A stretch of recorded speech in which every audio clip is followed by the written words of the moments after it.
നമുക്ക് wireman licence എടുക്കാൻ വേണ്ടിയുള്ള എക്സാമിൻ്റെ ഒരു ക്വസ്റ്റ്യൻ പേപ്പർ വെച്ച് കുറച്ച് കാര്യങ്ങൾ പഠിക്കാം എന്ന് വിചാരിക്കുന്നു.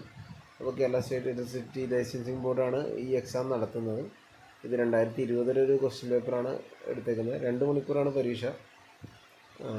മാക്സിമം 100 മാർക്കിനാണ്. അതായത് 120 മിനിറ്റിൽ 100 ക്വസ്റ്റ്യൻ പേപ്പർ 100 ക്വസ്റ്റ്യൻസ് നമ്മൾ ചെയ്യണം.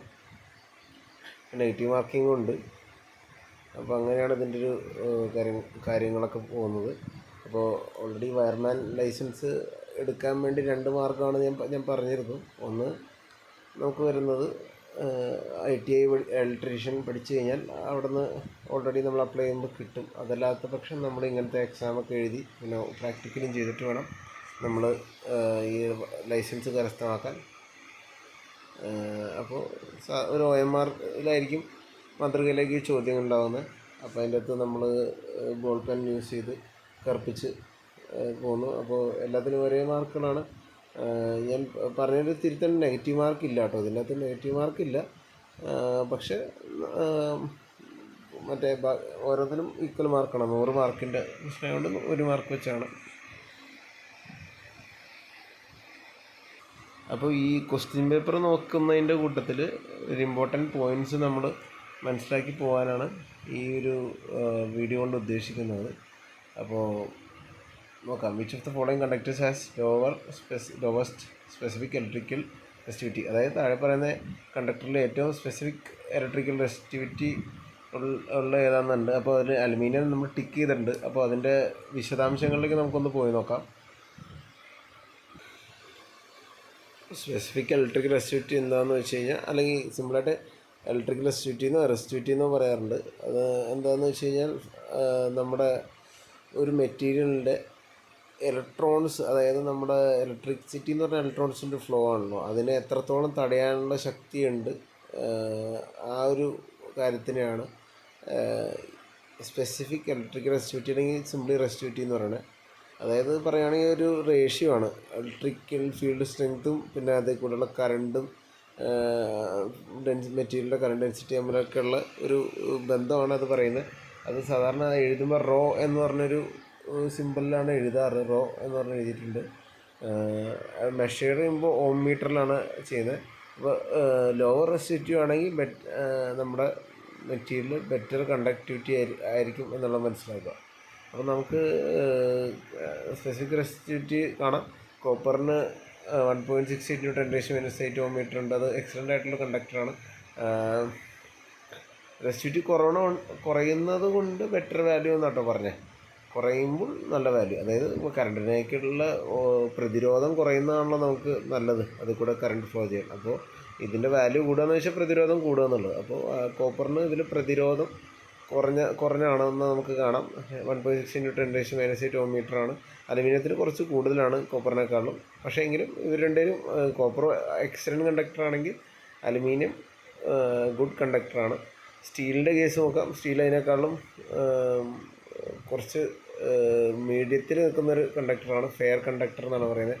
അതിൽ ശ്രദ്ധിക്കേണ്ട സാധനം 1 എന്ന് എഴുതുമ്പോൾ നമ്മൾ അവിടെ 10⁻⁷ എന്നൊക്കെയുള്ള കാര്യം ആലോചിക്കണം കേട്ടോ.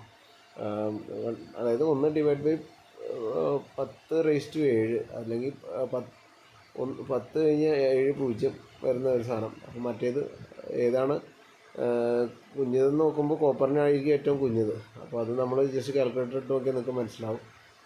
ഗ്ലാസിൻ്റെ കേസ് പറയുന്നത് 10⁻10 ആണ്. അതിൻ്റെയൊക്കെ ഇൻസുലേഷൻ വളരെ കൂടുതലാണ്. 10⁻14 വരെയൊക്കെ വരാറുണ്ട്. വുഡിൻ്റെ ഒക്കെ 10⁻8 മുതൽ 10⁻11 വരെ വരാറുണ്ട്. അതൊക്കെ ഇൻസുലേറ്ററാണ്, അത് കണ്ടക്ടർ അല്ല. അപ്പോൾ ആ ഒരു കാരണത്താൽ നമ്മളിപ്പോൾ നേരത്തെ ആൻസർ ഏറ്റവും കുറവ് കോപ്പറിനാണ് എന്നുള്ള കാര്യം മനസ്സിലാക്കുക. ഇതിൽ അലുമിനിയത്തിൽ ടിക്ക് വീണുണ്ട്, അത് തെറ്റാണ് കേട്ടോ. അത് കോപ്പറിലാണ്. ആ ഒരു കാര്യം മനസ്സിലാക്കി വെച്ചേക്കുക. തെർമൽ എക്സ്പാൻഷൻ കുറവുള്ള അല്ലെങ്കിൽ താപം കാരണമുള്ള വികസനം ഘടകം കുറവുള്ള ഏതാണെന്നാണ് ചോദിച്ചേക്കുന്നത്. അപ്പോൾ അതിൻ്റെ ആൻസർ കോപ്പറാണ്. അപ്പോൾ അതെന്താണെന്ന് ജസ്റ്റ് ഒന്ന് നോക്കിയേക്കാം. അപ്പോൾ അതിൻ്റെ ഉത്തരം വേറെ ഒന്നുമല്ല. കോഎഫിഷ്യൻ്റ് ഓഫ് തെർമൽ എക്സ്പാൻഷൻ എന്ന് പറഞ്ഞാൽ ഹൗ എ മെറ്റീരിയൽ എക്സ്പാൻസ്, അതായത് അല്ലെങ്കിൽ കോൺട്രാക്ട് ചെയ്യുക, നമ്മുടെ ടെമ്പറേച്ചർ അനുസരിച്ച് എക്സ്പാൻഡ് ചെയ്യുകയും വികസിക്കുകയും കോൺട്രാക്ട് ചെയ്യുന്നതിൻ്റെ ആ ഒരു കാര്യത്തിനാണ്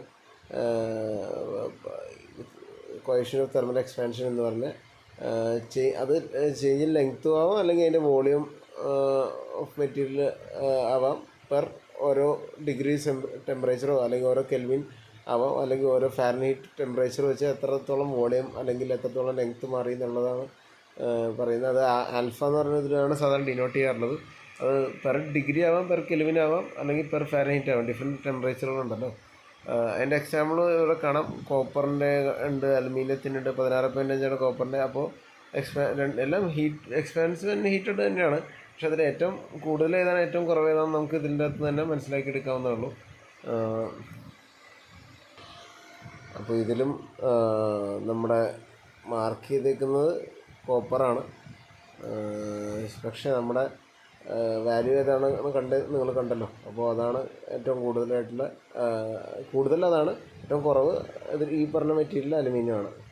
ഓക്കെ, അപ്പോൾ ആ ഒരു കൃത്യമായിട്ടുള്ള നമ്മുടെ ആ ചോദ്യം കുറവാണോ കൂടുതലാണോ ഏതാണെന്ന് നമ്മൾ നോക്കിയിട്ട് വേണം. നമ്മൾ കൂടുതൽ അലുമിനിയം, കുറവ് കോപ്പറാണെന്നുള്ളത് നമുക്ക് അതിൽ കണ്ടിരുന്നു. പിന്നെ അടുത്ത ക്വസ്റ്റ്യനിൽ XLPയുടെ ഷോർട്ട് ഫോം XLPയുടെ ഷോർട്ട് ഫോം അതിൻ്റെ ഫുൾ ഫോം ആയിരിക്കും ഉദ്ദേശിക്കുന്നത്. പക്ഷെ ഇതിൽ കൃത്യമായിട്ടുള്ളൊരു ഉത്തരം കാണുന്നില്ല. ക്രോസ് ലിങ്ക്ഡ് പോളി എത്തിലിൻ എന്നാണ്. ആ കേബിളിൻ്റെ വീഡിയോ നമുക്ക് ചെയ്യുമ്പോൾ കുറച്ച് വിശദമായിട്ട് അതിനെപ്പറ്റി പഠിക്കാം. പലതരം കേബിൾസ് ഉണ്ട്. അപ്പോൾ അതിനെപ്പറ്റി ആയിട്ട് പറയാം. ഒരു ക്വസ്റ്റ്യൻ കൂടി നമുക്കിപ്പോൾ തൽക്കാലത്തേക്ക് നോക്കാം. Which among the following material is most commonly used insulation material in the transmission? ഈ താഴെ പറയുന്ന ഇതിൽ ഏറ്റവും കൂടുതലായിട്ട് ഇൻസുലേഷൻ മെറ്റീരിയൽ ഏതാണ് ഉപയോഗിക്കുന്നത് എന്നുള്ളതാണ്. അപ്പോൾ അതിനുത്തരം പോർസിൻ ആണ് എന്നാണ്. കാരണം ഇത് ഭയങ്കര ഡയലക്ട്രിക് സ്ട്രെങ്ത്ത് ഉണ്ട്. റെസിസ്റ്റൻസ് ടു വീതറിങ് എന്ന് പറഞ്ഞാൽ നമ്മളെ പെട്ടെന്ന് പൊട്ടിപ്പൊളിഞ്ഞ് പോകാതെ മഴയത്ത് വെയിലത്തൊക്കെ നിൽക്കണ്ടേ. മെക്കാനിക് സ്ട്രെങ്ത്തിൻ്റെ കാശും കുറവാണ്. ഹൈ ഡയലക്ട്രിക് സ്ട്രെങ്ത്ത് എന്ന് പറഞ്ഞാൽ നമ്മൾ ഈ 11 കെയുടെ ഇതിൻ്റെയൊക്കെ നിങ്ങൾ ശ്രദ്ധിച്ചാൽ അവിടെ ഇൻസുലേറ്റേഴ്സിൻ്റെ ത്രൂ ഒക്കെ ആയിരിക്കും കേബിളൊക്കെ പോയേക്കുന്നത്. അപ്പോൾ ഈ ഡയലക്ട്രിക് സ്ട്രെങ്ത്ത് അതിൻ്റെ ഒരു എക്സാമ്പിളായിട്ട് പറയാം. അത് കുറവാണെങ്കിൽ ഈ ലൈൻ തമ്മിൽ ഷോർട്ട് അടിക്കാനുള്ള സാധ്യതയൊക്കെ വരും. അതായത് നമ്മൾ അത് കുറച്ച് അതിൻ്റെ വിശദമായിട്ട് തന്നെ പറയേണ്ടി വരും ഡയലക്ട്രിക് സ്ട്രെങ്ത്ത് എന്താണെന്നുള്ളത്. അതിൻ്റെ ഒരു എക്സ്ട്രാ വീഡിയോ നമുക്ക് വേണമെങ്കിൽ ചെയ്യാം. ഹൈ വോൾട്ടേജ് ട്രാൻസ്മിഷൻ ലൈനിലും സബ്സ്റ്റേഷനിലൊക്കെ നിങ്ങൾ കണ്ടിട്ടുണ്ടാവും ഈ പറഞ്ഞ പോർസിലിൻ ഉപയോഗിച്ചിട്ടുള്ള ഇൻസുലേറ്റർ ഡിസ്കുകളും കാര്യങ്ങളൊക്കെ ഉണ്ടാവും. അപ്പോൾ അത് പരസ്പരം, അതായത് അതിൻ്റെ ഈ രണ്ടറ്റവും കൂടി ഷോർട്ട് ആവാണ്ടിരിക്കാൻ കാരണം തന്നെ ഹൈ ഡയലക്ട്രിക് സ്ട്രെങ്ത്താണ് അതിൻ്റെ. അല്ലെങ്കിൽ അതിൽ കണക്ട് ചെയ്തിട്ട് അതിൽ നിന്നാണ് നമ്മൾ പോസ്റ്റിലേക്കൊക്കെ കണക്ഷൻ പോസ്റ്റ് വഴിയൊക്കെ കൊണ്ടുപോകുന്നത്. അപ്പോൾ പോസ്റ്റിലെ മെറ്റാലിക് പാർട്ടിലേക്കൊന്നും ഒരിക്കലും ഇതിൻ്റെ വൈദ്യുതി പ്രവഹിക്കുന്ന കാണാറില്ല. ഡയലക്ട്രിക് സ്ട്രെങ്ത്ത് അങ്ങനെ ബ്രേക്ക് ആവാനുള്ള അത്രയധികമുള്ള മിന്നലോ അങ്ങനെ എന്തെങ്കിലും കാര്യങ്ങൾ വന്നാൽ മാത്രമാണ് അങ്ങനെ ബ്രേക്ക് ആവാൻ സാധ്യത. അല്ലാണ്ട് നോർമൽ കണ്ടീഷനിലും അല്ലാണ്ട് വേറെ എന്തെങ്കിലും കാരണത്താൽ ഷോർട്ടാവുന്ന കണ്ടീഷനിലൊന്നും അത് ബ്രേക്ക് ആവാറില്ല. അടുത്ത ഒരു ചോദ്യം കൂടി നോക്കാം. യൂണിറ്റ് ഓഫ് ഇമ്പഡൻസ് എന്താണെന്നാണ് ചോദിച്ചേക്കുന്നത്.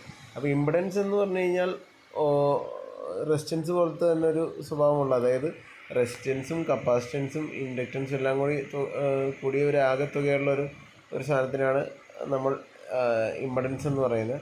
അപ്പോൾ അത് ശരിക്കും പറഞ്ഞാൽ ഓംസിൽ തന്നെയാണ് പറയുന്നത്. അപ്പോൾ ഫാരഡ് എന്താണ്, ഹെൻറി എന്താണ്, ആംബിയർ എന്താണെന്നുള്ളത് നമുക്ക് അടുത്ത ക്ലാസ്സിൽ നോക്കാം. ഇപ്പോൾ ഇത് നോട്ട് ചെയ്ത് വയ്ക്കുക. സംശയങ്ങളുണ്ടെങ്കിൽ കമൻറ്റ് ചെയ്യുക.